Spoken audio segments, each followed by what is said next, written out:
Holy crap, that's such a hit. So they released their top 10 offenses. Colorado's number 8. This moment in sports history will be remembered as one of the better fights, man. Like, put the cherry on top, they played Austria today. Guess the score of that game? 32-25 to not medal for bronze.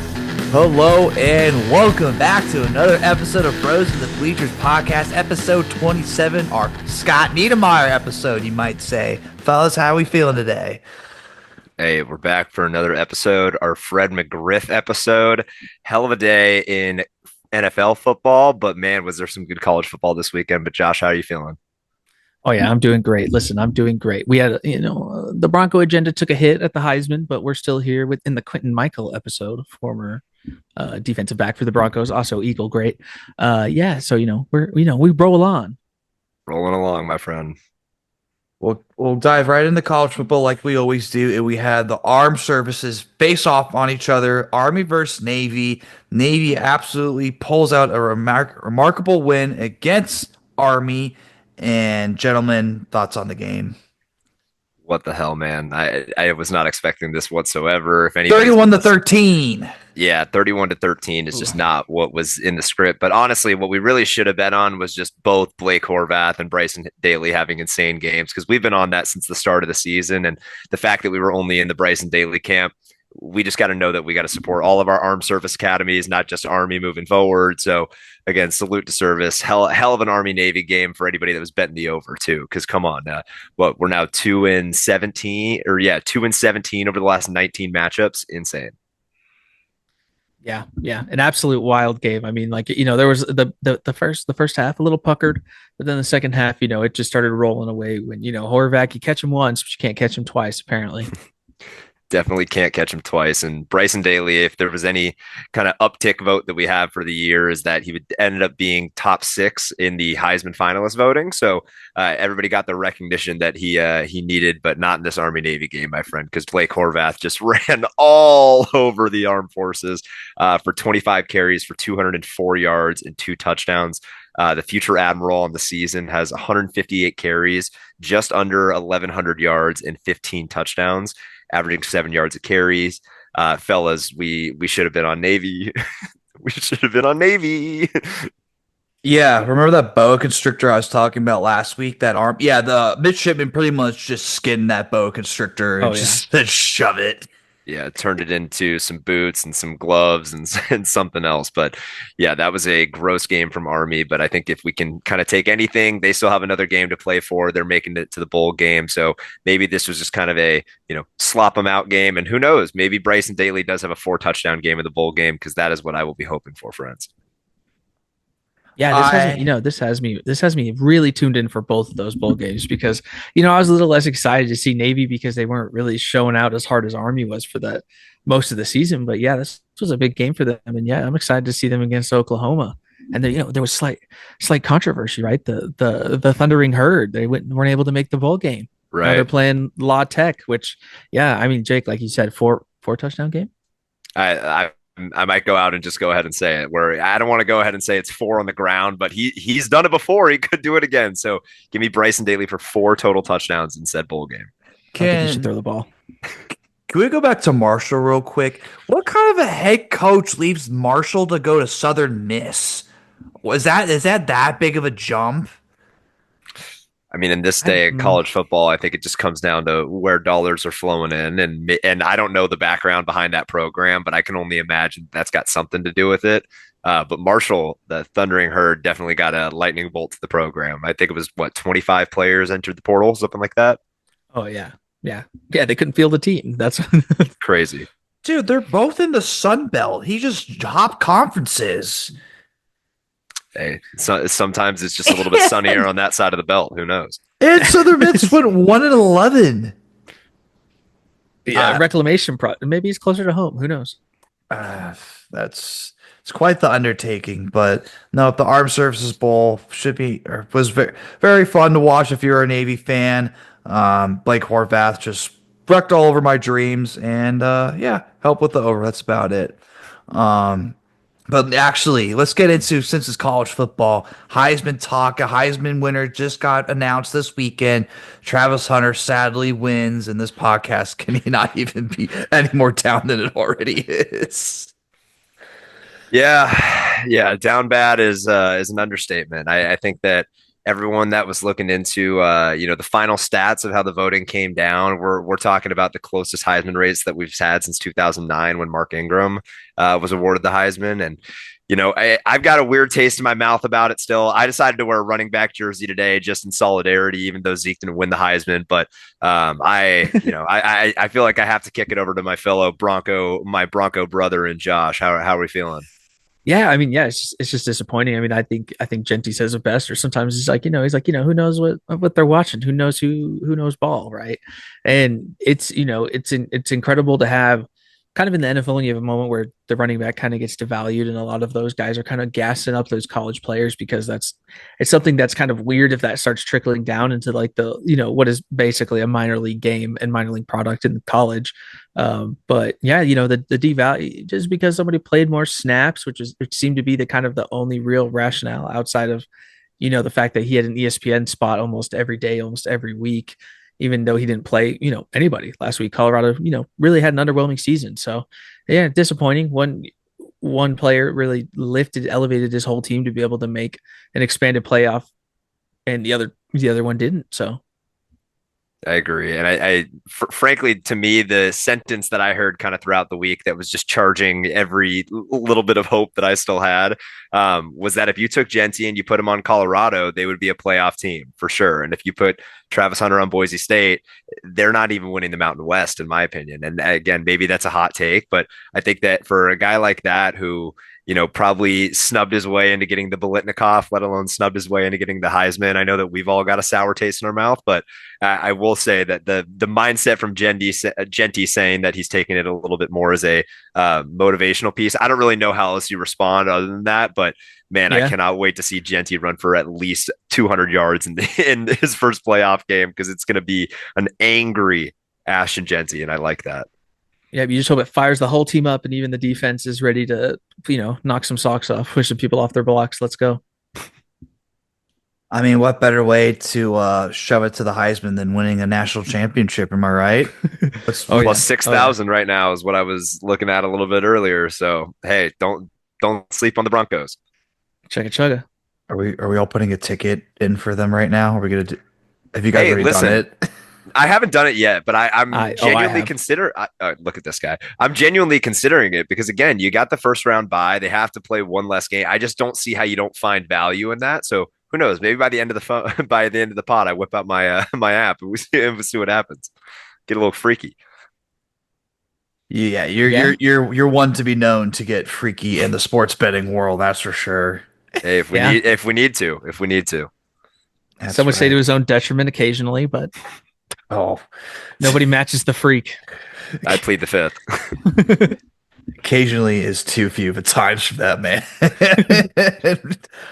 But that'll wrap up the college football segment, and we have our last and final bell cows of the year.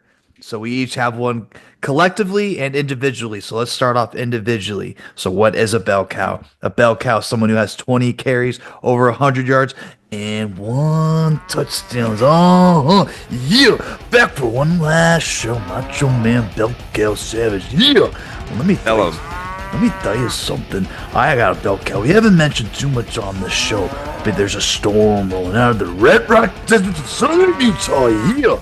His name is Tarky Lamson. Dig it, yeah. This guy ain't any ordinary backfield bruiser. No. He's a gridiron gladiator. Yeah. 12 games, 12 over 20 carries. That's just not consistency. That's dominance, my friend. Yeah, week after week. Taking that rock over the shoulder and bringing the boom. Yeah. Target doesn't just carry the ball. He carries the team, his fans, and the whole program on his back. Touchdowns in every game of the season. Yeah, so buckle up, because this savage seal of the pool is coming down hard on this one. Yeah, Target Lamson, Southern Utah's finest. Yeah. Bell Cow Savage, thank you for finishing off the year just like you started off the year with our Bell Cows. And obviously, the Bell Cow Award moving forward is named after Ashton Jeanty. Unfortunately, he didn't take home the award, but he will always have a spot in our hearts. But this year's Ashton Jeanty Bell Cow Award for myself is going to the future general, Bryson Daly, 283 carries on the year for 1,532 yards, 29 touchdowns, tying Ashton Jeanty for the most amount of touchdowns ran in all of FBS this year, and averaged 5.4 yards per carry. So again, salute to service, salute to the senior out of Abernathy, Texas, Bryson Daly. You are my bell cow of the year. Oh yeah. From a general to our man Trey Stewart, who definitely made it a couple of times out of Jack State. He had 264 carries, 1,604 yards, 23 TDs with a 6.1 yard average. He had a season high against the La Tech. Again, La Tech, we have 4 TDs. They were pegged for 4 TDs by Bryson Daly. He had 34 carries for 169 yards and 2 TDs. Only 2 weeks without a touchdown score. They really just started feeding him towards the end of the season, and they just rode him all the way to their championship game. Trey Stewart, way to be a bell cow, brother. Mm-hmm. That's what I'm talking about. Trey Stewart, Secretary of Defense of Bell Cow City. Yeah. And Bryson Daly. That's the Secretary of Fuck. Okay, anyways. Now let's bring it on to our whole collective Bell Cow of the Year. Yeah. The man you heard, the name that's after the award, Ashton Jeanty. Now let me tell you something. Let me hear something about Ashton Jeanty and why he's Bell Cow of this podcast. The man not only led in yards, but he led in yards after contact. 2 separate seasons, 2 separate first places. Hey, absolute dominance is right. I think where the dominance really got shown was at the Heisman ceremony, wearing the all red suit, and not just wearing the all red suit, showing him that he knows that he's stylish, but the humble nature of his background and being able to just showcase that he should have been the one that's in the Heisman family. And I promise you, he will let them know for a long time. Mm-hmm. Heart, hustle, and drive. Yeah, the man's got ice in his vein and fire in his soul. Oh, yeah, Ashton Jeanty, Bell Cow of the Year, Bros in the Bleachers podcast. Stamp it, Macho Bell Cow Savage. And that'll wrap up Bell Cow of the Year. Sad. Good season. It's going to be, it was a very good season. Our last one of the year. So let's move on to our lump of coal, Christmas time. Hey, you guys believe it's 10 days until Christmas? Well, Unreal. 9 days when this podcast comes out. So lump of coal for this week.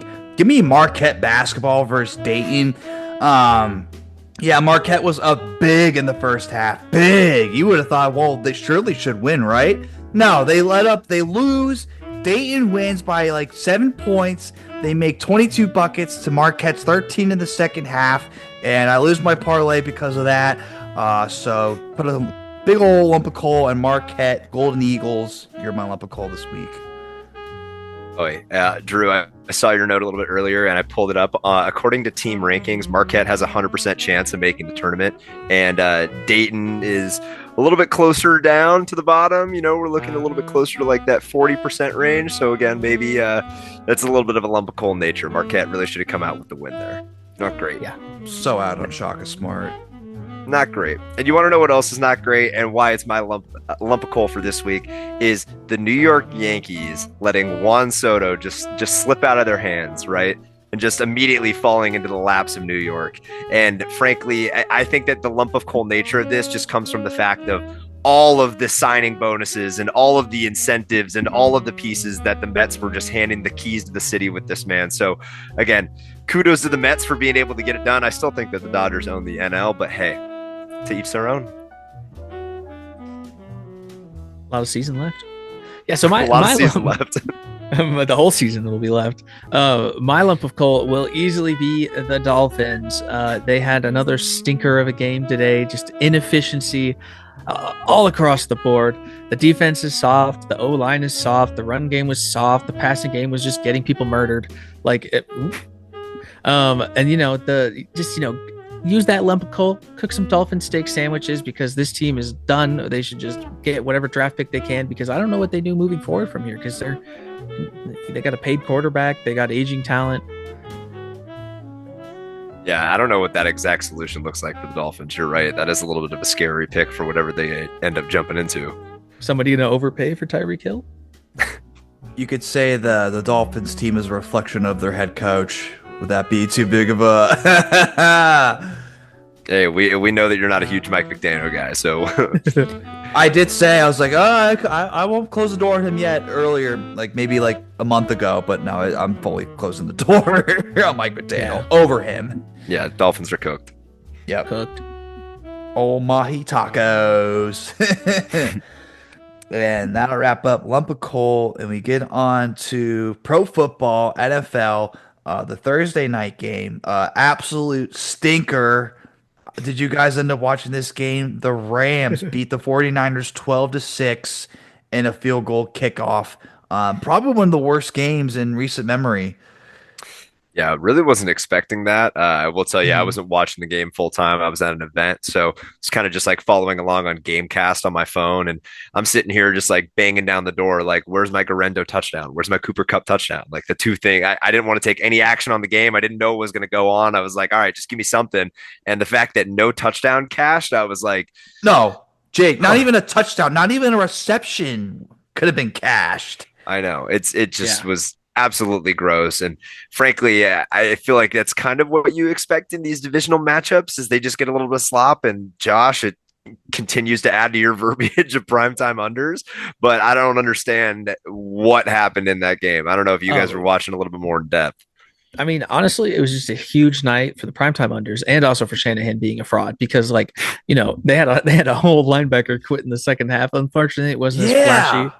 But, like, you know, it wasn't as flashy as some other people that have quit on their team at that time. But still, like, I mean, it's almost every year. There's always an issue with the GM having an issue with a player, the coach having issues with players and stuff, and something like that. I don't understand how this is a team that anybody can be taken seriously. And then at the end of it all, they're all also aging as well. And so it's just going to be Brock Purdy and a bunch of who knows what's for however long until. Again, this is a team that's in a weird spot, and it's a tough division to try to remain around in. Very true. Especially competitive year over year, and especially when you get beaten by a team that kicks 4 field goals instead of the 2 that you got yourself. Like, this is just an absurd game. It's just disgusting. Gross. Is this the lowest scored game since was it Mac Jones versus Zach Wilson when the under was set at like 30 points and the Jets won 24-3? No, there was a game I think during the COVID year where it was like the Broncos and all their whole quarterback. They had no quarterback. Remember they had a it was like 6-9 or something like that, right? Yeah, that one was like something like it was like 17. Like, it was ridiculous. Yeah, the absolute disgusting game. Sorry for anybody who had to watch that.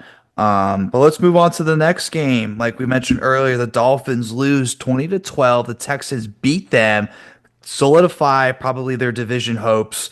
Thoughts on the game? I still don't know what to feel about this Texans team. Like I was big on the Texans going into this game. I had them -2.5 in a parlay this morning, which was big cash. So we love that.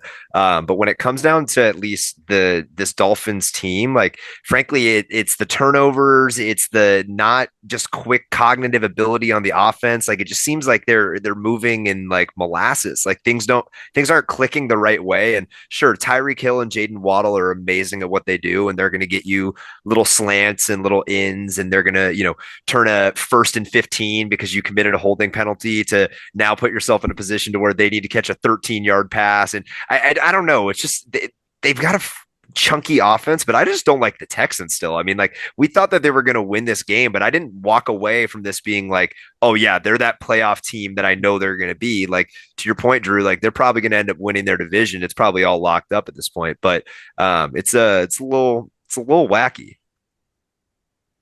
Yeah, I don't know. I mean, Tua went nuclear in this one too. He had a whole 3 interceptions. Like, he made this Texans defense, which for the most part has just kind of been all right. But they looked pretty good out there against this team. But yeah, again, on the offensive side of the ball, like, the Texans are just a whole bunch of it. I mean, I don't know if it's the offensive line. I think it probably might be mostly that they're just down in protection. And yeah, sophomore slump is always a thing. It's always been a thing. So I just feel like the Dolphins have kind of gotten away from their identity as far as what Mike McDaniel's schemes as a one cut West Coast offense running style game when they had Raheem Mostert go off for like what over 20 touchdowns last year. Right. It seems like they've gotten away from that and it's just been relying on Tua to throw the ball. And this was probably his first game.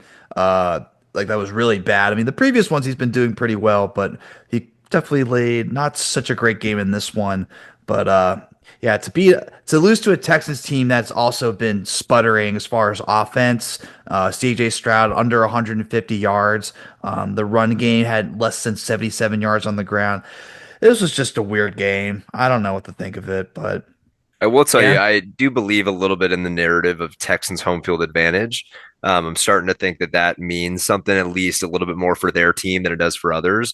But the Dolphins, I don't think are a good road team. Like we've known that, especially when it gets into the Yeah. later half of the year with cold weather. Granted, this one was indoors. That's why I think people kind of chalked it out. Some people probably got caught with their pants down thinking, oh, indoor game in December. This is a great way to reset the narrative. But I just think when it comes down to this late part of the season for the Dolphins, I can remember for the last couple of years, just I'm always scratching my head, just being like, what was that move? And why are we here? And how are we in this situation again? Because they have all the pieces, is what it seems like. They just don't, it's like you got a, box full of Legos and then like the off-brand ones and they all look the same and you want to be able to jam piece them together, but like it's not going to make the Millennium Falcon ship that we're all trying to put together. You know what I mean? Yeah. It's got a bionicle arm on the side. Bionicle connects Roblox. Oh Yeah, my there you go.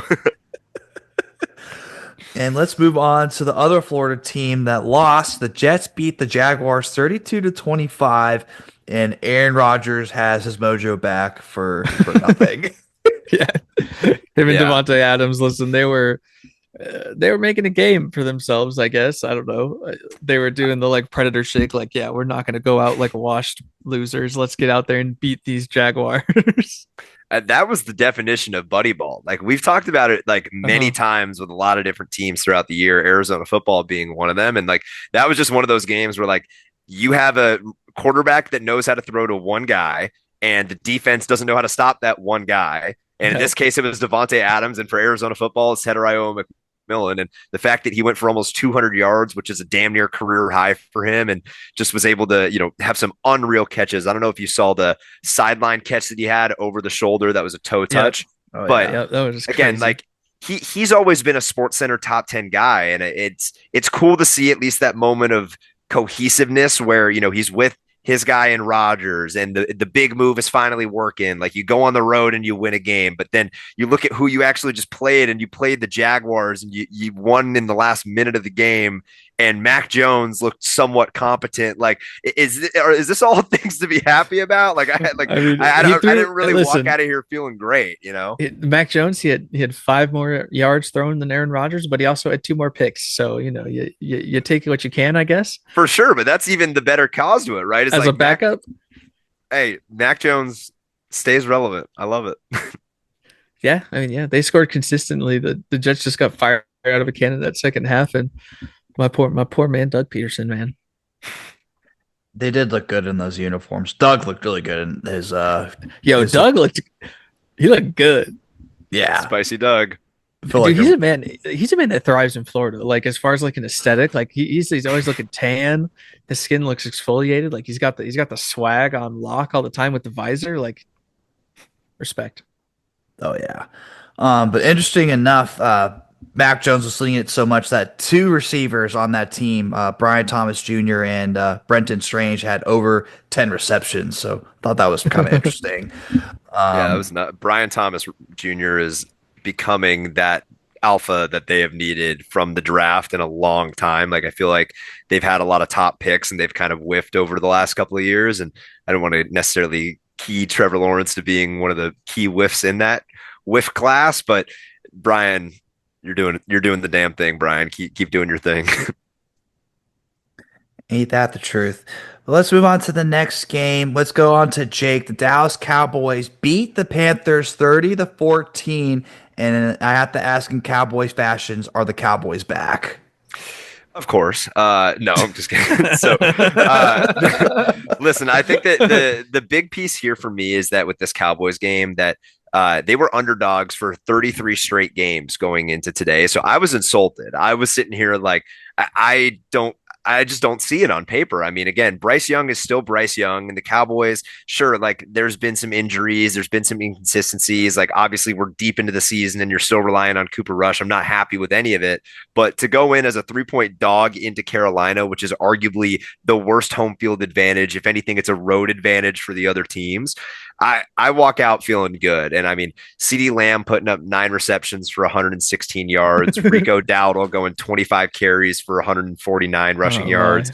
I'm happy with those things.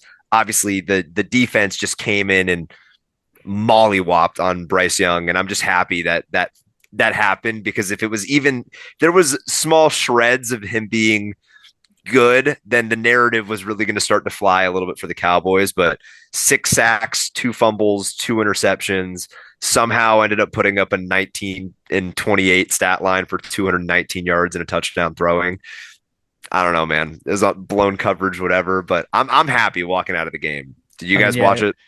I mean, stuff's weird when I agree with you. Or that line was just stinky. Like, it was just a stinky line. Like, I was just like, this is a game that the Cowboys probably win. And I thought, I mean, I'm talking about it like half-heartedly, but mostly full-heartedly. Like, they were hungover. They were hungover from playing the Eagles. Yeah. It's a physical matchup there.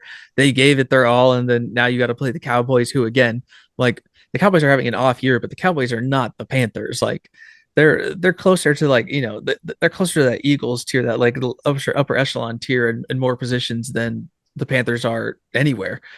So yeah, it was kind of a weird game, and Bryce Young went a little nuclear, got a little rushed, kind of had some bad mistakes, and just boring game. Yeah, not super great. I will tell you, as the Cowboys fan, I was kind of expecting everything and more from this. The big takeaway that I got from the game is that Micah Parsons now moves up to 4th all time for 2 sack games in his first 4 seasons, and he's sneaking up on JJ Watt by the end of the season potentially. He just needs 2 more games to be able to do it. So I know it's a little bit of a shorter timeline just with where we're at in the season, but stay tuned. Micah Parsons is getting paid this offseason, and Jerry, you better fork it up, dog. Oh yeah, he'll be an Eagle by winter meetings. Don't do that. Nope, he's coming to Washington because he loves Dan Quinn. Sorry about it. Nope, don't do that either. He's definitely not going to be a Cowboy. Don't do that. And let's move on to the next game, where somebody who hasn't beat the Panthers, unlike us three, right? The Giants that beat the Panthers. The Ravens beat the Giants 35-14. Mark Andrews scores his 40th touchdown, makes him the Ravens' all-time leader in touchdowns scored. Yeah, that was kind of a cool stat to see. I was not expecting that by any means. Yeah, cool for him. He's killing me in fantasy, that SOB, but good for him. Which is overshadowing that Lamar Jackson had 5 touchdowns passing this game. Yeah, stupid. Yeah. Nuclear. But you should against the Giants, right? Oh, yeah. Oh, yeah. Yeah, you. This was a believe in a big spread game for sure. I think that anyone that didn't expect that 16.5 being the largest spread of the NFL season wasn't going to cash. Kudos, I guess, if you had some sort of nuts and you bet on the Giants, but really you just kind of look like a little bit like an idiot because they're in tankathon, and this was screaming tankathon game. And again, DeVito ended up leaving the game with a concussion, so again, all the best to him. But what happened to Drew Lock? It was literally Tim Boyle. Like, I was like, how is he's still where? How does he? Who? I know he's always doesn't somewhere. Make sense. But that's why I think that, again, just knowing all of the drama that is going on in the sea of clusterfuck that is the Giants right now, they were going for number 1 pick and not for a W today. So I think that shout out the Ravens covering the biggest spread of the year. I don't think that we're going to see a spread that's bigger than that this year, just with the competitive kind of slate of the last couple weeks of the season. But who knows? I'm excited. Yeah. Shedeur Sanders, you're a New York Giant. Congratulations. Could be. Yeah, he wants to. It's either between them and the Raiders, if you think about it now. Yeah. Mm-hmm. I mean, I think the Raiders just listen. We live in Vegas, and I'm near all of the Raiders fans all the time, and I come into work and they're just like, "Yep, the Raiders did their job," and I'm like, "What? What do you mean?" They're like, "They lost." I'm like, "All right, cool, yeah, okay. I'm glad we're on the same page now." Yep. Hey, it sounds like it's the sweepstakes for Cam Ward or Shedeur. Yep. Let's go on to the next game. The Cincinnati Bengals beat the Tennessee Titans 37-27. Is it fair to say that Joe Burrow would be having an MVP season if this Bengals team didn't stink on defense? Oh, Yeah, it's absolutely. very fair to say, but I don't think that with all of what Josh Allen is continuing to doing with just rushing the ball too, he's probably going to win MVP either way. But to your point, you get a couple possessions back throughout the season if you're the Bengals, and you end up walking out with 9 wins to start the season or something like that. That changes the dynamic of everything. But the Titans are stinky poo poo, and there's no home field advantage there. And the Bengals are fighting for playoffs. I had them at -2.5 in the first half teaser as well. So we keep hitting. But again, when it comes to the striped Tigers, they were all over it this game, and Joe Burrow just continues to look like the ice cold savage that he is. Yeah, yeah. And listen, we had two quarterbacks already go nuclear, and we had Will Levis go nuclear again today with 3 interceptions. And yeah, like it was a wild game. I mean, Joe Burrow also threw two, but I mean he's slinging it because he has to be slinging it. Like it's kind of what I wish Jameis Winston did today, but you know, he's not Joe Burrow, and that's you don't need LASIK to be able to see that. Ain't that the truth? Let's go on to the next game. The Chiefs beat the Browns 21-7.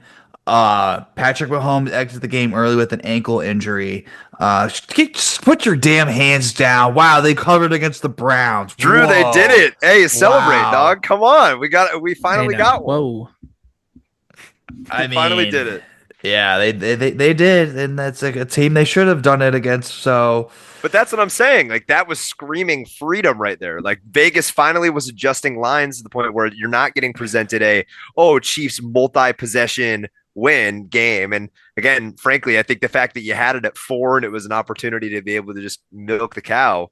guess what Rock the and same roll, line brother. was last week against the Chargers was 4. That's ridiculous. The Chargers are a much Hey. better team though, And and it's that's a divisional divisional football. matchup, Yeah, right? yeah. Like we're now High talking five. about the Browns. Yeah, I know, right? That was good. But the Browns again, I feel like they are teetering. They are in a position where, sure, you've got somebody like Jameis that just absolutely is trying to inspire the force of God into everybody in the state of Ohio right now.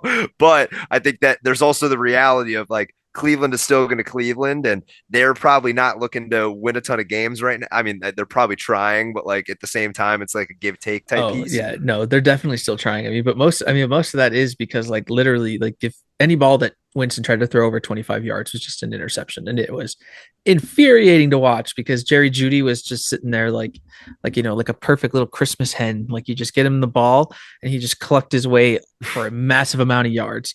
And I've not been a fan of Jerry Judy, especially when he was on the Broncos, because I just thought he was kind of washed, just kind of okay, whatever, not that good.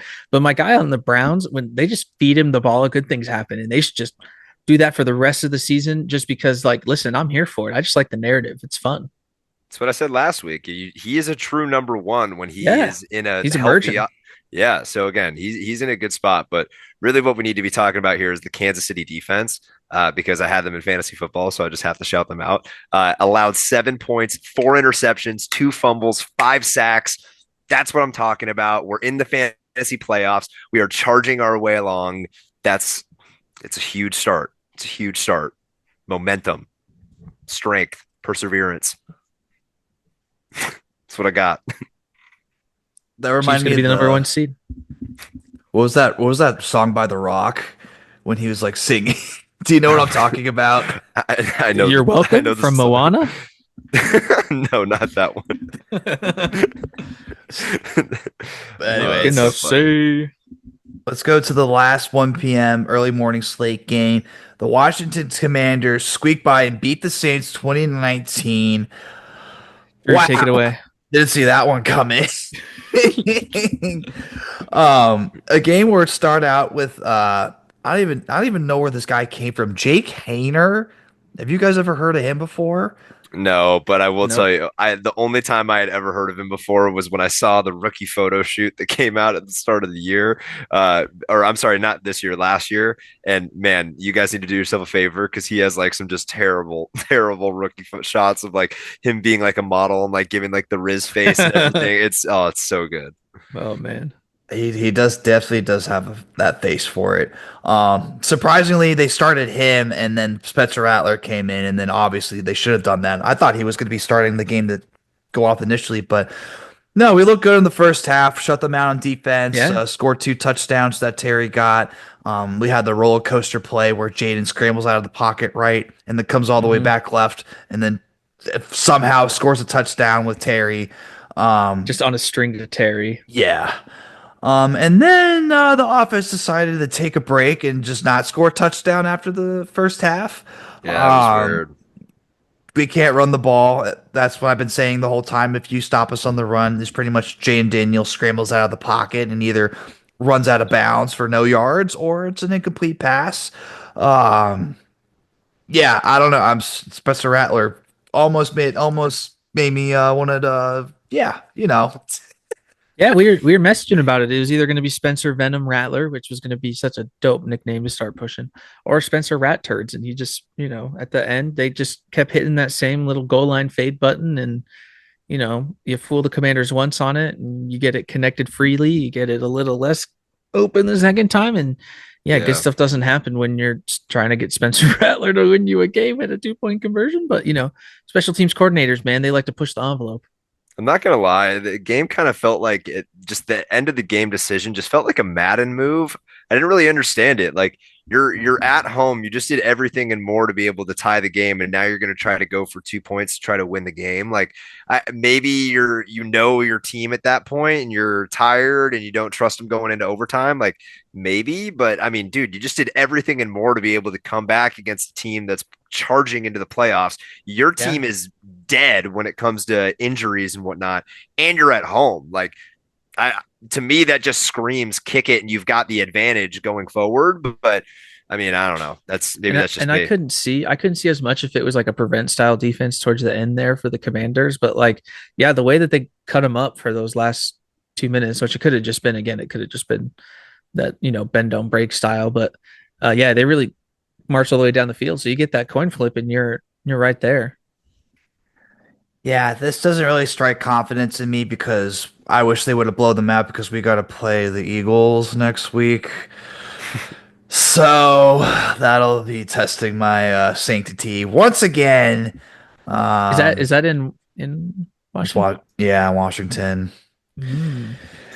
You might as well call it. You might as well call it South Philadelphia because you guys usually like to take over that stadium, but hopefully not the case since we have fans. I don't know.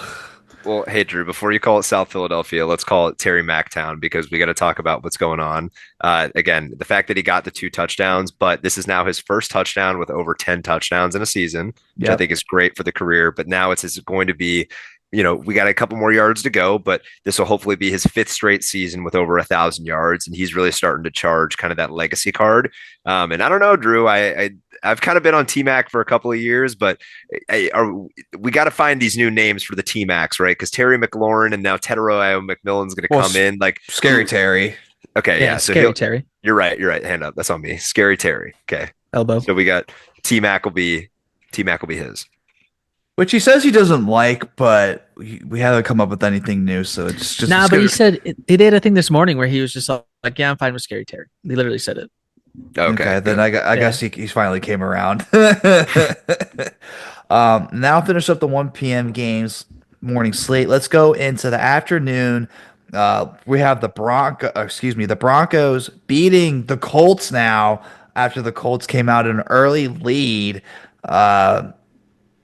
Yeah, Anthony Richardson stinkfest off right now. 9 for 23 passing. He ran that first touchdown in though. Yeah, clearly. I will tell you, I was big on Broncos first half. I saw that lost and I turned it off out of sadness. That is surprising to me. I was big on the Broncos. What do we got stat wise, Drew? Let's see. We have Nick's going nuclear. Damn, yeah. Under 100 yards passing and 2 touchdowns, 3 picks. The run game's non-existent for them. The Colts, Jonathan Taylor with a fumble, but has 100 yards. Anthony Richardson has 84 yards passing and 1 pick. Wow. 9 for 23. Wow. Sloppy football. Yeah, listen, I just need the Broncos to cover for some bets and let's move it along. I don't know what the Colts are doing either. I think they'll probably late round. You could probably just honestly get like a quarterback, like a third or fourth round pick for a quarterback, and just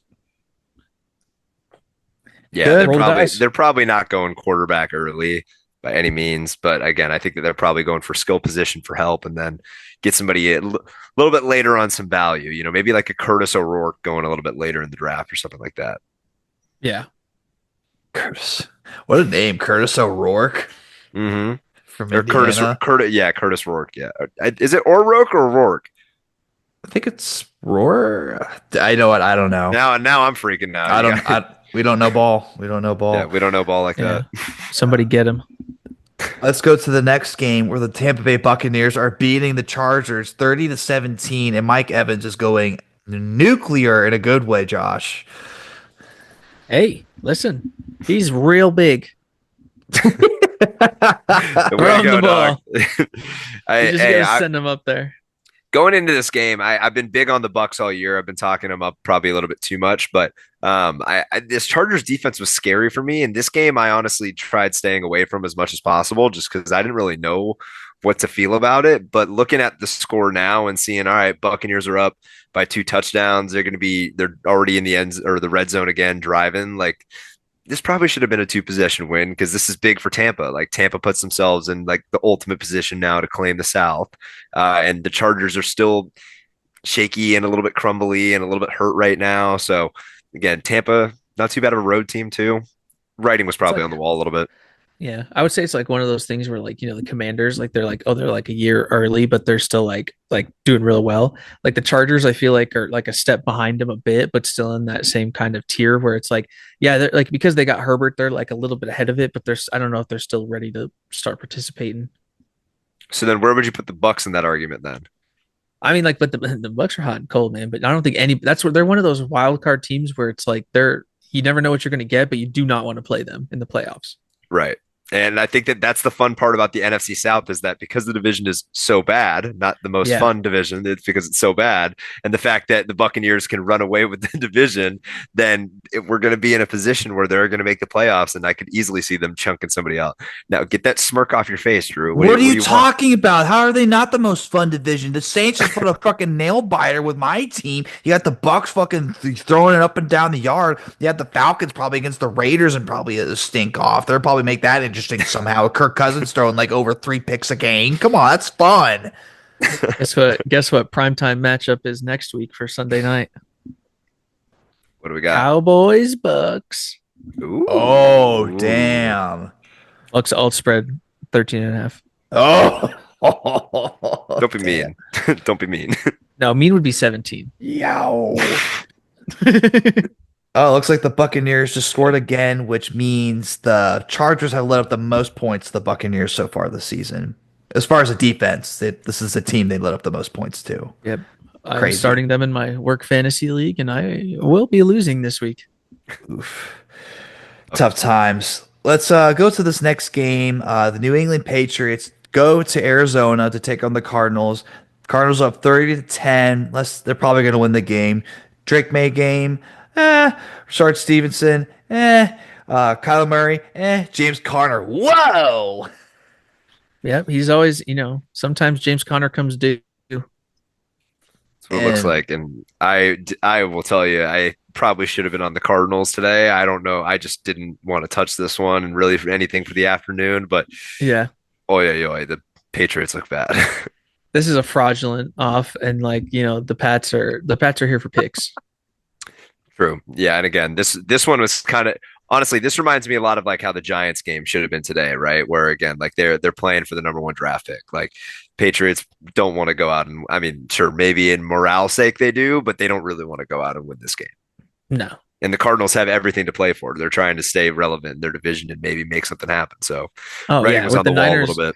Yeah, with the Niners again being extra fraudulent, like the card, there's an easy way that the Cards can try to sneak in there for. I don't know if they already are. They might already be in a playoff spot, but at 6-7 and coming out probably 7-7 after today.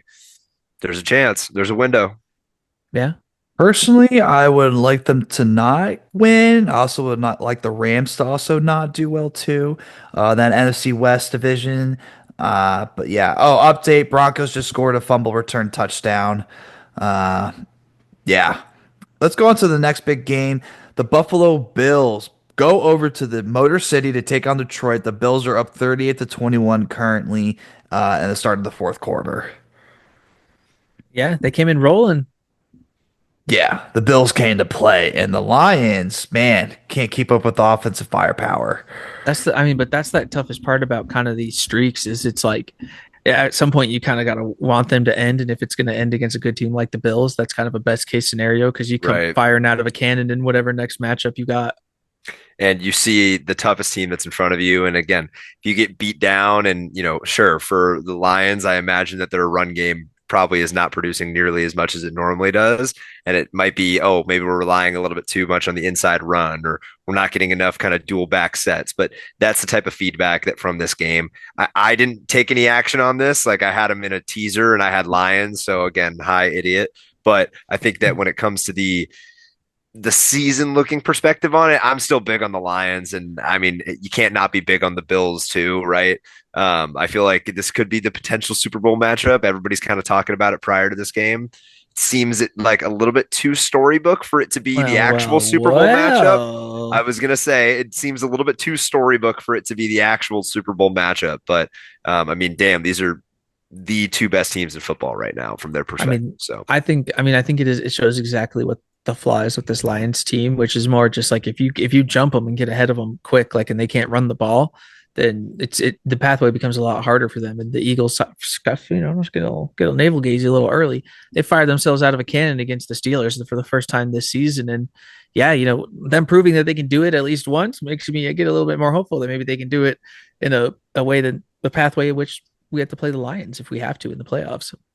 For sure. And let's fly on over to Philadelphia, where the Eagles are taking on the Steelers. It's up. The Eagles are up 27-13, fourth quarter, 8 minutes left to go. Josh, give us the pulse on this game. Russell Wilson, you have no power here anymore.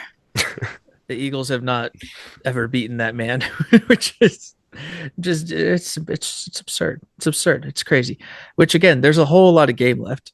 But I mean, they're currently driving, and they're in the driver's seat to close it out, and they're trying because they saved Saquon Barkley for the second half apparently, and here we go. Yeah, I thought that was kind of weird that he was out on a few drives, but I will tell you the big thing that I saw prior to us getting on and recording was the Kenneth Gainwell spin move. That was pretty sick. And I was immediately I was like, oh, Saquon doing another move. And then I was like, wait, what? And then what? That's not Saquon. That's Kenny. Okay, sure. Yeah, no. But Kenny hey, being able, he's going. yeah, and he reminds me a little bit of like a Kavonte Turpin, like in terms of, again, more the running back side than it is the wide receiver side, but just getting used in funky ways all throughout that offense. I like that. But again, this one seemed a little bit easy to me.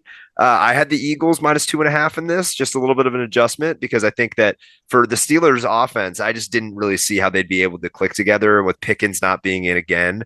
I don't see that team having all the firepower that's needed versus on the Eagles side. They're probably all the way back to being fully healthy at this point, in terms of having everything. They had just their punt returner was the only guy as far as a starter that's been out. Right. So at the end of the day, and Dallas Goedert. Sure. Yes. Okay. So when we're talking about like true, like, what you would project for your week one lineup to be, the Eagles are clicking at this point. And we've called them the czars of the division. I don't like the fact that I've mentioned that in episode after episode after episode, but damn it. Hey, it's only you.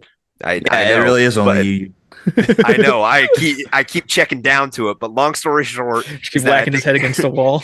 Yeah, seriously. Insanity is doing the same thing over and over again and expecting a different result. But for the Eagle side, I think this is a charged up victory for them. Steelers, I think that this isn't loss to really get too demoralized by. You're looking at one of the better teams in football here, and you're looking at a good home field advantage going to Philly. But the Battle of PA is going to fly out with the Eagles.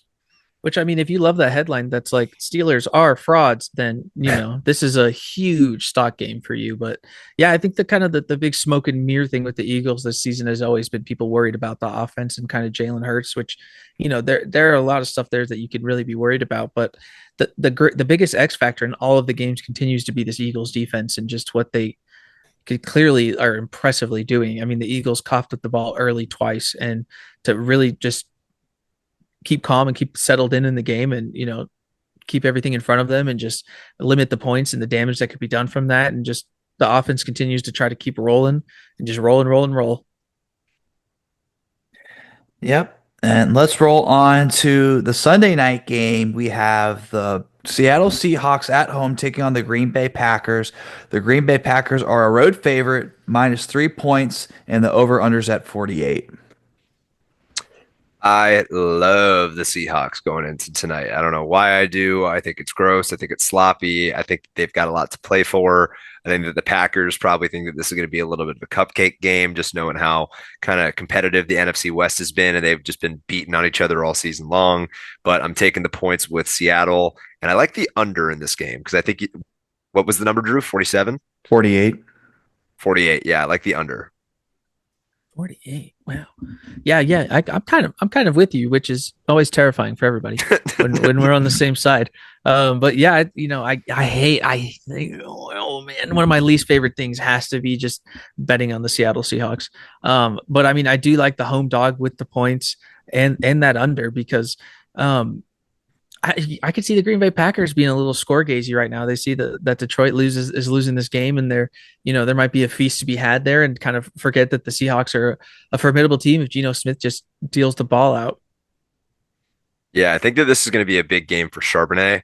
Walker's going to be out today, so I think that it should be an opportunity where the Packers have had a great defense all season, but I think that Seattle is just going to be able to take that home field advantage. And I feel like I've mentioned it a few different times throughout the podcast, but if there's one team that's known for having home field advantage, it's the Seattle Seahawks. And I think that the Packers are going to be able to come in and they might get their shit rocked. So I'm going to go ahead and say Seattle, Charbonnet touchdown, Charbonnet over 50 yards as well. Yeah, I think I love me a home dog too as well, so I'm not going to take them. Wow. Okay. So give me the Seahawks, and then I don't know. This is just such a weird game. I mean, both teams can really put up points. I kind of like the over. I don't know why. I don't know what the weather's. That's gonna be 45 degrees. Doesn't say any rain. Give me the Seahawks and the over. Let's see if the Seattle defense can kind of make Jordan Love force some mistakes on early, maybe take advantage of them. I don't know. We'll see. It should be a good game. Yeah. Yeah. All right. Cool. Oh yeah. Yeah. No, I'm excited for this one. We just love some teams that run the ball begrudgingly at the Seahawks. True. Let's go to the Monday night slate doubleheader. Can't believe we're having another doubleheader this late in the season. Merry Christmas, you filthy animals. We're gonna need it. The Vikings are at home taking on the Chicago Bears. Minnesota's a 7-point favorite. The over/under's at 43.5. Probably the over in Vikings. I don't know. Maybe we could take it down to 5.5 just because we Yeah. Yeah. Make me feel better on that one. I think I'm going to be buying a few points down on this. The Bears defense just scares me. I mean, there's been situations this year where that's the only glimmer of hope they've really had. And divisional matchup, primetime under is kind of what it's screaming to me a little bit. So I'm going to go with the under, but I am going to take the Vikings at -7. I'm going to stay fast just because I think that it's probably going to be something like I don't know. Let's call it like a 24-10, but it could get something to where it's like Minnesota puts up like 21 in the first half, and then just gets shut out in the back half, and then the Bears start to put some stuff together. That's been how a couple of their games have looked this year. So I'm going to go with the under and Vikings. Yeah. I like it. I mean, I kind of like it, but I think kind of for me, the whole thing with the Bears is like, I expect them to figure out a way to lose this game close at the end. And for me to continue to do the thing where I just grab my hat and I just clutch it. I clutch it to my chest and I just go like, how do they do this? What kind of YouTube video at the end of the year am I going to watch that's just a culmination of all of the weird little mistakes they've made? And some guy in Madden being like, oh, the Bears won the Super Bowl. and yeah, like I'm sure not going to be watching the Raiders and Kirk Cousins though. Well, we're gonna get to that soon, but my thoughts on this game. In past times, this is a game where you think, oh, like Kirk Cousins playing for the Vikings. This is a game where the Bears are going to somehow throw a wrench and like make it super close and just drag them out football in disgusting fashion and low scoring. But I think Sam Darnold might follow suit in that same pathway. I don't know. It's You hate betting on Sam Darnold. Yeah, you do. I do. I do. I do. Oh, you're just saying you just hate spit. Okay. The royal we, you, I. I mean, it's been weird this season, right? I mean, for anybody that's been following along, right? Like the Vikings have been a team that we haven't really been chalking up as oh my God, this is going to be the best team in the NFL. Like I feel like a lot of media has been playing up just because of how well they've been playing and how good their record looks and whatnot. I think that where I really find the sauce in this game is that Minnesota, again, you're going to hear me say it again, home field advantage definitely means something for them. But with this Bears team, I just don't see them being able to do a whole hell of a lot besides maybe make it competitive. But I don't really think I'm going to go ahead in that route. You know what? I'm not betting on the Bears anymore. I can't do it anymore. I did it last week against the 49ers, and they got their just face punched in. Give me the Vikings and give me the over. Yeah. So Slave to the over. it did not feel good to take that over. Let's go on to the last game. The Atlanta Falcons fly into Las Vegas to take on the Raiders. Atlanta's a 5.5 point favorite. The over/under is 44.5. And I'll get it right off the bat here, guys. This is a home dog I don't love. Actually, I do not like this home dog. Yeah, I am straight up not having a good time with this game. I've done this too many times this season with the Falcons where I'm going into this game and I'm like, oh, this is the game where they just wax the wheels off of a team and they're gonna win by 20 points, right? And I think that I might just be right this time because the Raiders are trying to lose games. They're trying to lose games and they want to lose by a lot. So give me the Falcons minus 5.5, maybe 9.5. I don't care who's hurt or who's not, Drew. I want them. Stuff my points. Stuff me with points. This is a Desmond Ritter game, right? Is that true? I mean, Aiden O'Connell got hurt last week, didn't he? Yeah. Oh, wait. Time out. You mean to tell me this is a revenge game opportunity? Revenge spot? Oh shit. Yeah, no, Falcons minus 11.5. And then we're gonna take a sneaky little under there. For me, listen, this matchup is like a 10 out of 10 on the crusty meter because you've lost all the juice. Crosby's out. You're just gonna have a little Kirk Cousins back there, just dropping him off. Just dropping him off. Merry Christmas. Here's a present. Throw it out there. And I think it's just going to be a sneaky like 24-3, 6. Give me Atlanta with Kirk Cousins with 2 interceptions and give me the under. Oh my God, my mind was so made until we started talking about it being a revenge game. How much revenge is Desmond Ritter bringing to the table? I know. That's where my head. I needed just a couple of seconds, and then when Josh mentioned Max Crosby being out for the year too, I think that really solidifies it. I think it's worth getting on Atlanta tonight, and not waiting for any point adjustments heading into tomorrow. I think that 5.5, and then what was the over under? 44. We have 44.5. Yeah, stuff me full of points. I'm going to go ahead and take the over. Stuff him. Oof. I feel like there'll be a pick 6 in that game. There has to be. That's screaming defensive touchdown for sure. I might take it, even though I'm retired. Anyways. Update. Bills are up 45-28, so 2 more touchdowns have been scored in this game. Pretty wild. All right, let's move on to our next segment. Current events, what we saw throughout the week. So who wants Jake, lead us off first? All right. Well, we alluded to it a little bit last week on the pod in our best tweet segment. And again, I don't love the fact that Antonio Brown did break the news for all of our followers, but Bill Belichick is now at UNC. And I think that it's going to be a little bit of a different feel in college football, right? Like a lot of the interviews that he's been given over the last couple of weeks is that it's going to be very pro style. But I think that where I'm starting to really kind of feel a little bit, using Gruden terms, nicey here in terms of being able to this program is that I feel like it's going to end up being all of these like former Patriots that just send their kids to go work with Belichick, right? Like it's the opportunity to get them pro ready before they can really even truly ascertain that their son is going to potentially be a pro level football player, right? So I don't know, that's my kind of 2 cents on it. But what are your guys' thoughts with Belichick going to UNC?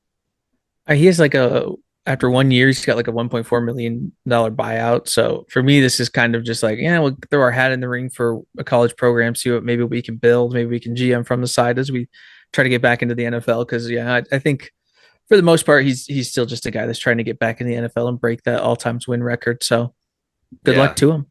No, that's very fair too. I did watch his press conference of him getting honestly to hired, or his whatever you want to call it, for UNC. And I thought it was funny that they didn't really have him hold up a jersey. They had him hold up like an old sweatshirt. Well, did you see that it was a cutoff sweatshirt too? Oh no, I didn't. Okay, so that makes up for it. Yeah, let's go. Yeah. No, they totally were leaning into the culture for it, and it's going to be a little bit interesting. I do think that UNC and that kind of culture, I really hope that they kind of adopt into it. But that's kind of an awkward shift, like the mass holes, the Boston fans, and getting in that crew, and now they might be bleeding a little bit of Carolina blue now. I know that his son, I'm almost positive his son has a job, and I think it's like I'm pretty sure it's just a setup nepotism in broad daylight to try to just set his son up to be a head coach for a program somewhere. But well, they did ask him like, do you plan on being here at UNC for a long time? And Bill just kind of gave like the normal like press conference answer, like I plan to do a really good job at UNC. I plan on being here for a long time or something like that. Yeah. So can't answer type thing. Yeah, like an interview answer. But I will say, for as far as him like teaching these kids, like how is he going to expect that much of him? Like, him and Tom Brady, like you can't expect these high school kids coming out to learn like a pro style offense as in college. I don't know. It seems kind of difficult. Yeah. I think that it's going to be about development, right? Like, dude, I hate the Steelers. It was just a hip drop tackle on AJ Brown. Did they call it?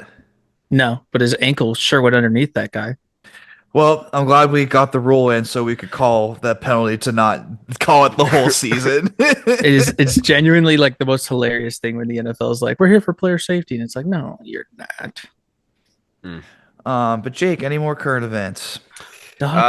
Yeah, I've got to be able to fill in the crew. Obviously, tonight, if you've been following along on Bros and the Bleachers podcast for the last 2 weeks, I have been fading the Washington Wizards, and I was wrong in the middle of our stretch. I predicted that they would lose 6 games straight. They ended up winning a game in the middle of that stretch versus the Denver Nuggets. So they are 1-4 right now through the first 5 of the 6 games that we have projected. Today is their game versus the Celtics, and it's actually going on right now. So, oh God, let's just pulse check, heat check.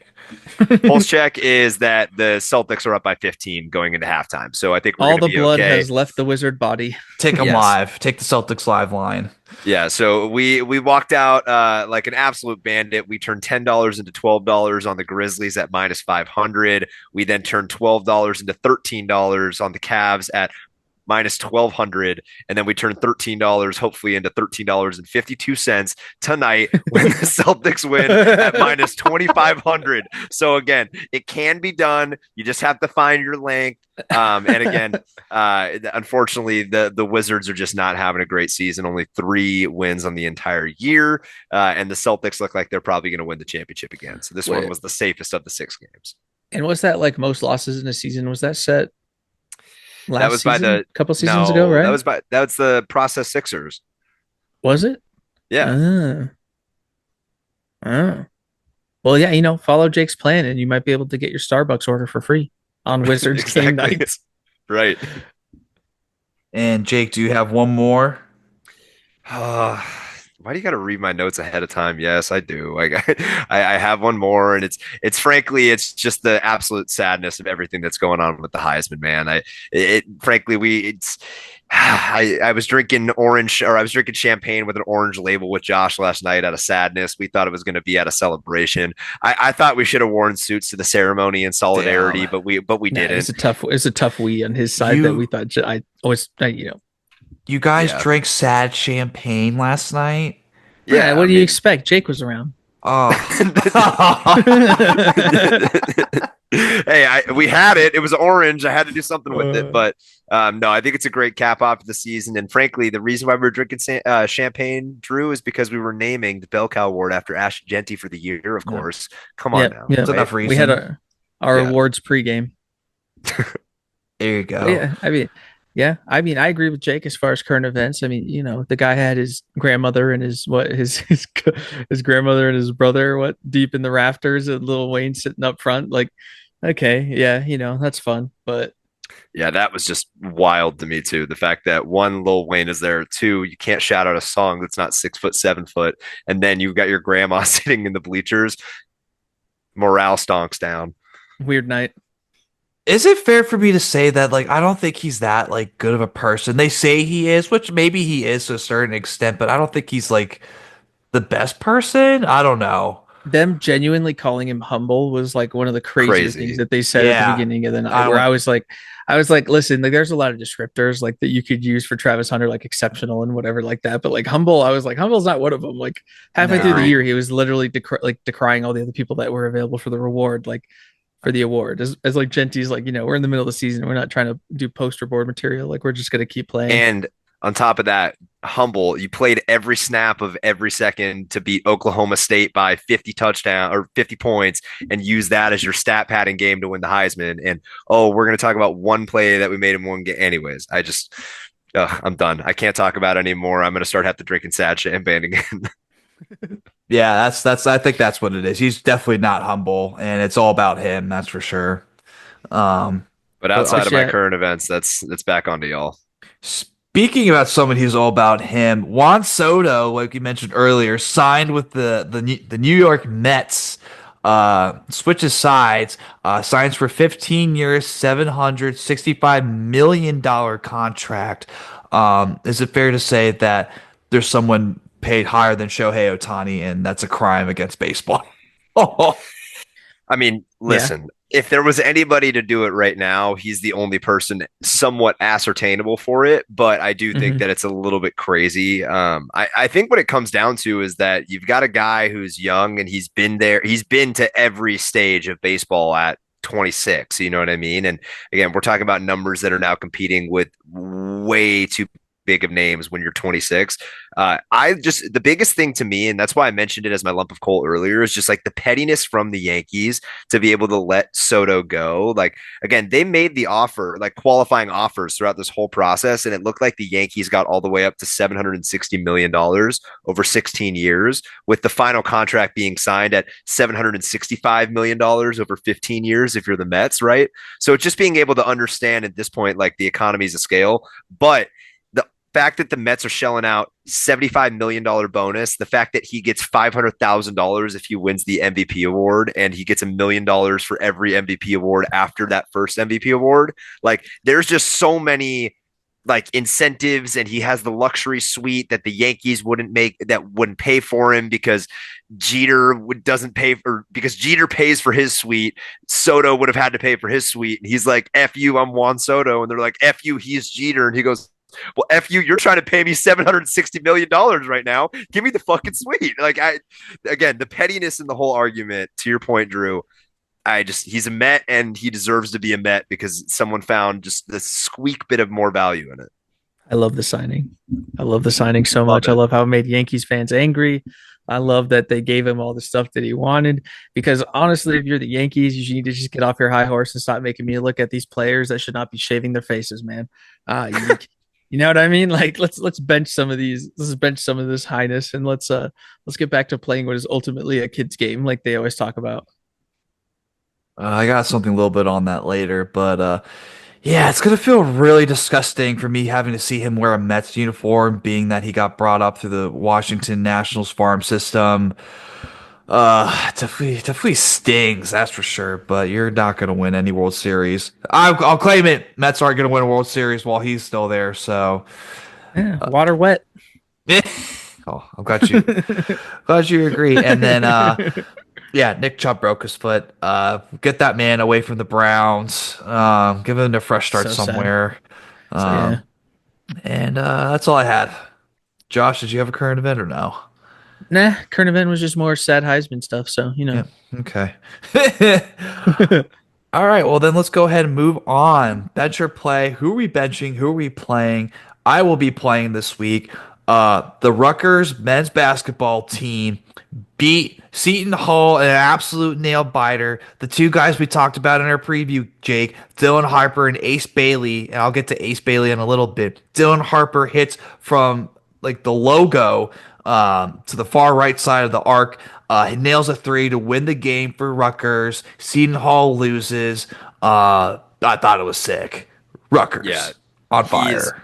he is already starting to staple himself as the number two pick in the draft, right? Because Cooper Flag will be the number one overall pick, but when it comes to at least Dylan Harper is just crazy, crazy, crazy right now. No, Dylan Harper is making a case for himself to be the number one pick over Cooper Flag. I'm going to say it. I mean, the dude has 2 games over 30 points. Guy's been good shooting the lights out, made that game winner. You haven't seen Cooper Flag doing that, huh? Guy's been under, what, 10 points a game? I don't know. Give me Dylan Harper, number one overall pick in the NBA draft. I think that you, me, and a lot of people realize that it's not always about your stats when you're coming out into the draft, when it comes to the NBA, at least. Like, again, I feel like for the NFL, like they really look at what you produced in college, like not just in your junior year and your senior year, depending on where you're at, but like what you've done throughout, and especially with this whole, COVID year, extended transfer portal, everything that we're kind of seeing. But when it comes to the NBA side of all of this, he Cooper Flag is probably a can't miss right now, and I agree with you that these two guys out of Rutgers are going to go 2 and 3.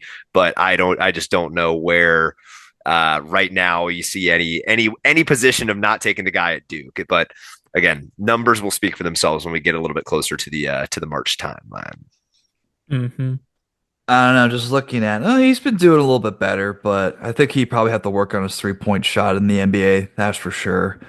But hey, we'll see how it goes. And then yeah, that's all. That's all. Wait, no, I had a double play. My double play was Xavier Legette, wide receiver for the Panthers. He was on the Amon-Ra St. Brown show, and they're talking about, oh, what's like a weird food like you eat, something that's like out of the ordinary. Like some guys be like, oh, I'd have like ketchup on mac and cheese or something like that, or something weird, like something like not too crazy. And then Xavier gets like, yeah, I hunt raccoons and I eat them. Yep, it's like, dude. That's I been know, all baby. over the broadcast this year, and it's just been so good. He is just so country. He needs to win Hick of the Year or something. It's insane. let's do it right now. Xavier Legette, Hick of the Year. Hey, we've got enough time. Big ups, big ups. Absolutely. And that's all. That's all I had. So, Jake, bench or play this week?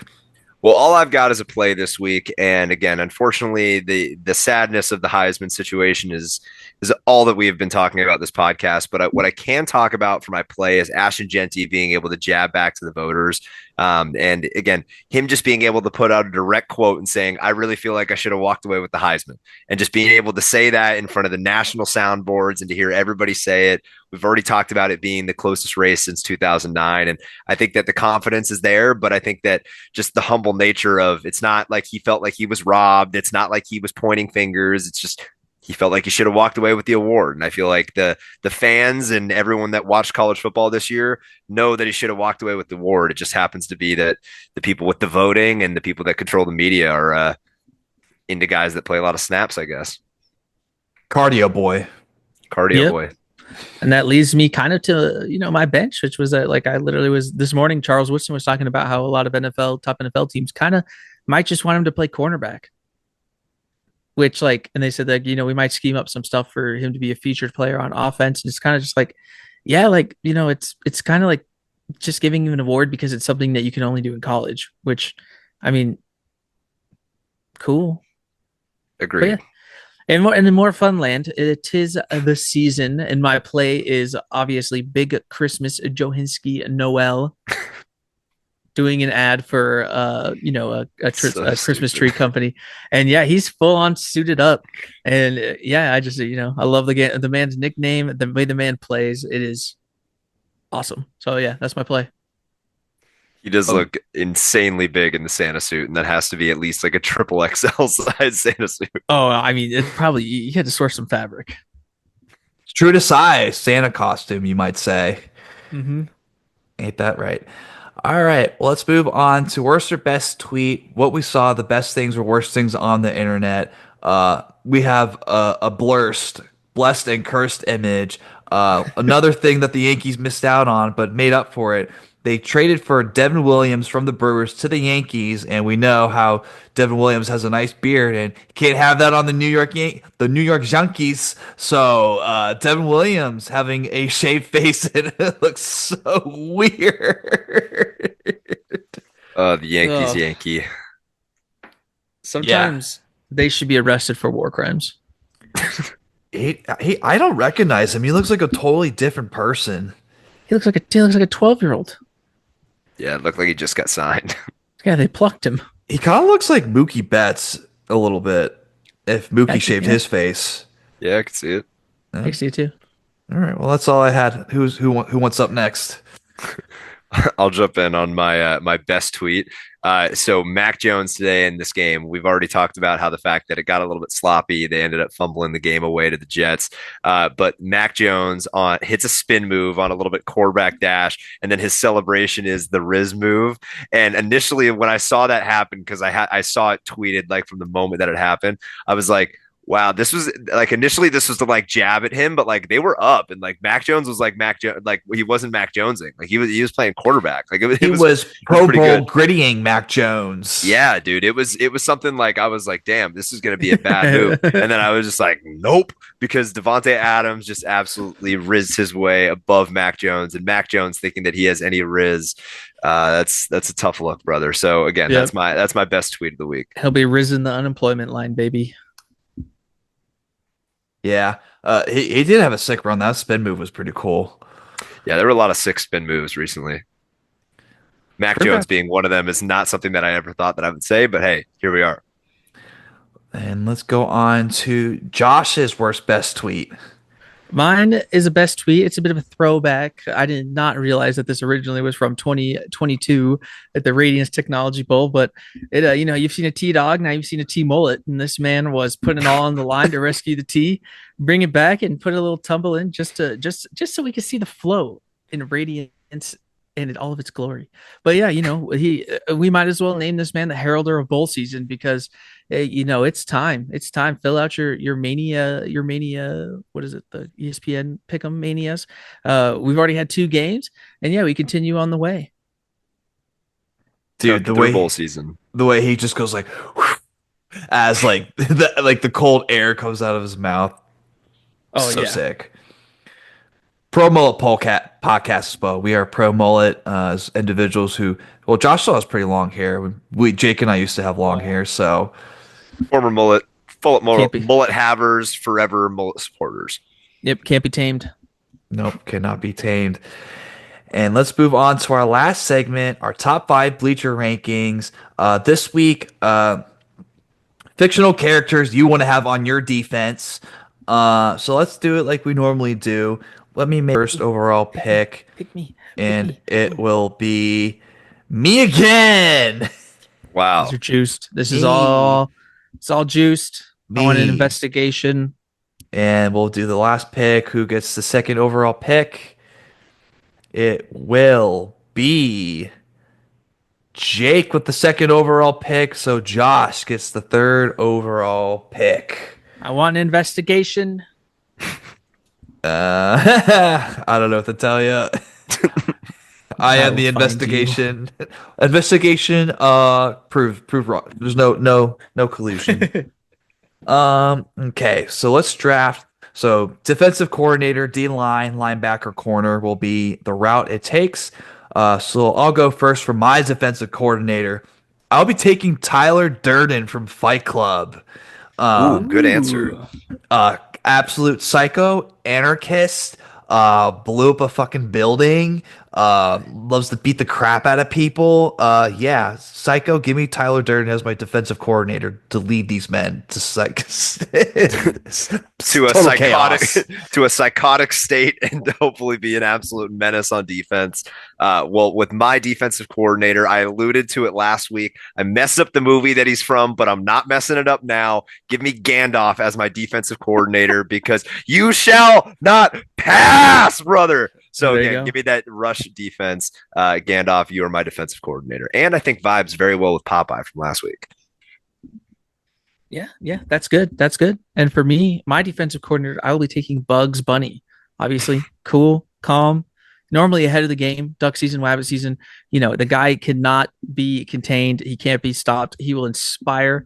And, he's again, like the Grinch last week, he's a good guy to imagine stomping around on the sideline. Hey, Bugs Bunny takes a lot of offensive firepower from like Yosemite Sam. So he always finds a way to turn it back on them. So that's a pretty good pick, Josh. I like Oh, it. yeah. Shifty. And Josh will have his first pick for defensive line. Who will be leading your D line? For my D line, I will be taking Betamax, which is a character from Big Hero 6. If you don't know, he's an inflatable man in an armored suit. And that to me, that's a run plugging defensive lineman. The anchor potential is off the charts. And that's where we're scouting. We're scouting, plug the middle and let the talent around the outside, which will be drafted later, make the plays for us. Okay, I don't hate it. Is that the big white guy, robot looking dude? Yep. Yes. Kind of circular. Uh-huh. Uh-huh. Okay, I don't hate it. Have you seen him suited up though? Have you seen the suit? No, Oh, I he gets haven't. he gets battle tested. Yeah, yeah. Okay. And let's go to Jake's next pick. Who are you going to have lead your D line? All right, leading my defensive line is going to be Thanos. And it's going to be Oh. because you can get an opportunity where if he's on the defensive line and he just gives one snap of the fingers, he could be looking at a full offensive set that's got multiple offensive linemen and tight ends there. But guess what? Half of them are gone, and he's able to just shoot right up through the gap and get up into any quarterback. Also, big, tall guy, probably smacking down a lot of shorter quarterbacks that we might have seen. That's So good. again, That's good. give me Thanos as my D line. That's pretty meta, Jake. That's like Thank OP you. right there. Thank you. Damn. Okay. Whew. Well, I think I don't want to go too much for my D line for my pick, superhero. So I'm gonna switch it up. Give me Kratos from God of War as my D lineman. Good Uh, answer. Huge, absolute giant. Will do anything to protect his son, right? So he's going to be going after people. So give me Kratos as my D lineman. Good pick. And that'll lead us Saucy. to the linebacker round. My first pick for linebacker, give me Bane from Batman. Ooh. Fire rise as he will And be so will very- the CTE. yeah, there we go. Exactly what I want. So Bane, absolute unit, huge. Definitely like you want in your linebacker. So give me Bane as my linebacker. They're rushing up the A gap. On my side, on the linebacker end, I've been debating between a few of them here, and I've kind of gone a little bit too much down the superhero route, so I'm going to pull that one back. I'm going to go with the Tasmanian Devil as my linebacker, being able to absolutely swallow anything up that's coming through the middle of the field. And I think the cool part about it is we're really talking about now like the little tornado kind of spin cycle that he does. I feel like if he does that right through the middle of the field, anyone that's coming in on a slant route, the air kind of takes it, flings it back. And then I've got some hot picks with my corners and my safeties. So I think they might be able to make that catch. So give me the Tasmanian Devil as my linebacker. Okay. I like it. Yeah. Absolute Yeah. terrorizer in the middle of the field. Mm-hmm. So my linebacker, I will be taking Michael Myers. And again, this is just a relentless pursuit. It doesn't the speed might not be there, but he'll never give up. I mean, he'll always be there. He'll always be in pursuit. So, we got a little bit of a little sweep going on there. Always in pursuit. I like that. Hmm. Not too Yeah, man. bad. Yep. He's got eye on the ball, eye on the play. Won't be tricked. He knows his target. And Josh, you have your cornerback pick for your round. So for my cornerback, I will be taking the Pokemon Ditto Oh, damn, that's a good answer. That was on my list. Oh, because you that's should so match. good. Listen, match their best with their best. That was so good. That was Josh, that was so on my list. I was saving that hopefully just to the end to see if anybody had it, but damn, that is good. Wow, another OP pick. I think. Listen, swooped in. That's dang. I did not think about that. That's pretty good. All right. Well, Jake, your cornerback pick. All right, so my cornerback pick here, I'm going to the world of Mario, and I'm going to be taking Yoshi.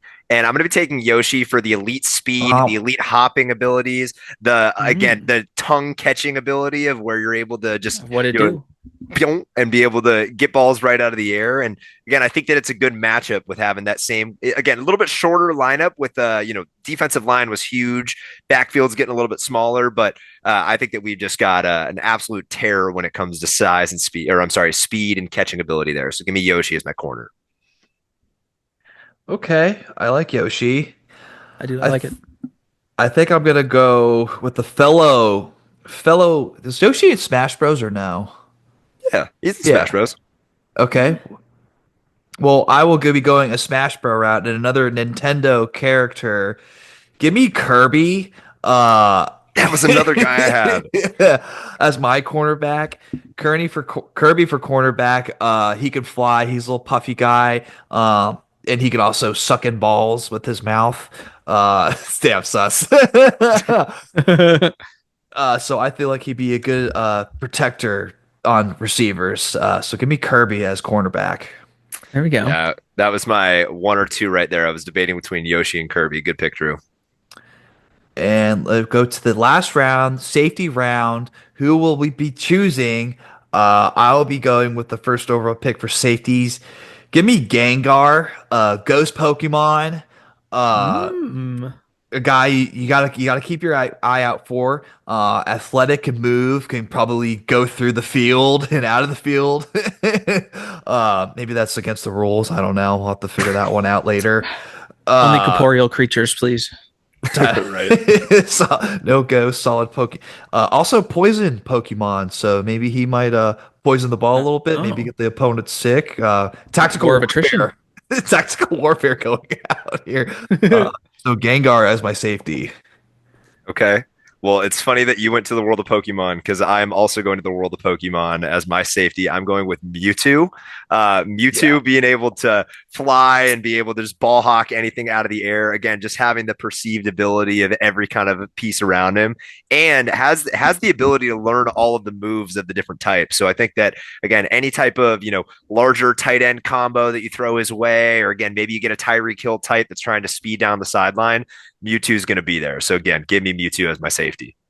Yeah, levitating elite. Mm-hmm. Hopefully there aren't any dark bug or ghost Pokemon because those are his weaknesses. So better watch out. I'll be watching. Sent out Butterfree. So Metapod, what are you doing? You're supposed to be the football. Harden. Stop it, Metapod. All right, so let's for the final pick in the draft for my safety, I will be taking Spyro the dragon, Ooh, good pick. and we have again he can glide, so he comes downfield, comes down quick, and again I have Imagine getting rocked over the middle of a field by a dragon. Hard hitter. Hard hitter. In the game of like taking away chunks of the field when you got Spyro out there just denying slant routes and then just lighting people on fire. It's good. It's a good way to keep everything in front. God, when I think of PS2 games, I think of Spyro exactly for that Oh, yeah. era. Oh, Yeah, such a and good at one point game. he had a skateboard. So I mean, if the four legs aren't fast enough, get him on the board. Oh, okay. I like it. Well, hey, that'll wrap up our NF or fictional character draft. Do you guys want to name off your team real quick, or Yeah, let's do it. My defensive coordinator, I have Gandalf running the "You shall not pass" rush defense. On my defensive line, I've got Thanos. I've got my linebacker as the Tasmanian Devil. My corner is Yoshi, and my safety is Mewtwo. Josh, let's hear yours. For my D coordinator, I will have Bugs Bunny. For my safety, I have Spyro. For my corner, I have the Pokemon Ditto. For my linebacker, I have Mike Myers. And for my defensive line, I have Betamax. Such an interesting crew for I know, right? Listen, we'll see what happens. Especially Mike Myers in that bunch. Listen, he's going to speed walk to victory. Yeah, I can't say he won't. I mean, absolute unit. My team, we have defensive coordinator Tyler Durden. For D line, we have Kratos, linebacker Bane, cornerback Kirby, and safety Gengar. Good job, fellas. I like it. Very creative attempt on the defensive side. I'll probably put on TikTok our total like on the field like of our characters. So I think that'd be kind of cool, fun. Yeah, So I like that. make it happen. Well, that'll wrap up top 5 segment, and that'll wrap up the show. Any closing thoughts you guys want to get off your chest before we sign off for tonight? Yeah, I will tell you. I'm kind of I liked Mewtwo as my safety pick, but I'm not gonna lie. I really wanted to share my honorable mention. Silver Oh yeah. Surfer. Silver Surfer was my backup as my Mm. safety. I thought that would be a really interesting one because again, you see it in the movies. Like when he's on the surfboard and he collides with some dude, he's cutting people in legitimately half. So again, I think that he's got a hard hitting ability and he's traveling all through the air. So again, that was one of my honorable mentions. You guys have any other good ones? I got a couple. I had Shrek. Shrek is my other pick for a linebacker. Obviously, large, physical, strong. Trash talk. It's up there. Even for corner, we had Toe Mater. I mean, he can drive backwards. Like That was another one that I had on my honorable mention list too. And then I also had Homelander. That was like my linebacker pick where I was like, I think I'm going a little bit too superhero here. But man, imagine Homelander being an all-American just linebacker. He takes me as the guy that would be going to Alabama and would literally be like splitting people in half. oh yeah, trash talk elite. Oh, you know, been a good D line for Pokemon. Maybe Muck. Ooh. Oh, that would've been a Get good all one. of the offensive linemen stuck in their feet. Yeah, Mhm, mhm. that would have been a good one. I didn't have too many creative ones. I had for D line like the Hulk and then like the Thing from Fantastic Four again. I kind of wanted to switch it up, so that's why I went with Kratos. I like that though. Yeah. I had the Hulk as well, but like I was like, it's just too plain. It's right there. And then Jake had Thanos, which I mean, we already watched Thanos get his Yeah. ass beat, or the Hulk get his ass beat by Thanos. So that's already an L right there. Yeah. Hey, Oof. sometimes you just gotta snap it into action and there you go. But Mhm. we'd love to hear your honorable mentions. If there's any people that we missed in terms of the animated character world, please let us know. I think that we killed it. But we're open to suggestions, I guess. Yeah, I mean we got 7 new subs. We went from 68 to 75, so that was pretty pumped on the YouTube. TikTok Let's go. 30 followers, so that's pretty sick as well. Hey, moving and grooving, just chunking away. Second story, man. Let's start building. Ain't that right? But that'll wrap up the show. Thank you for everybody tuning in. Make sure you like, comment, share with a friend. Go to our Spotify if you for audio. If you want to listen to your car. Go to our TikTok, Twitter, and yeah, that's all I got. And that'll do it for another episode of Bros of the Bleachers podcast. Later, bros.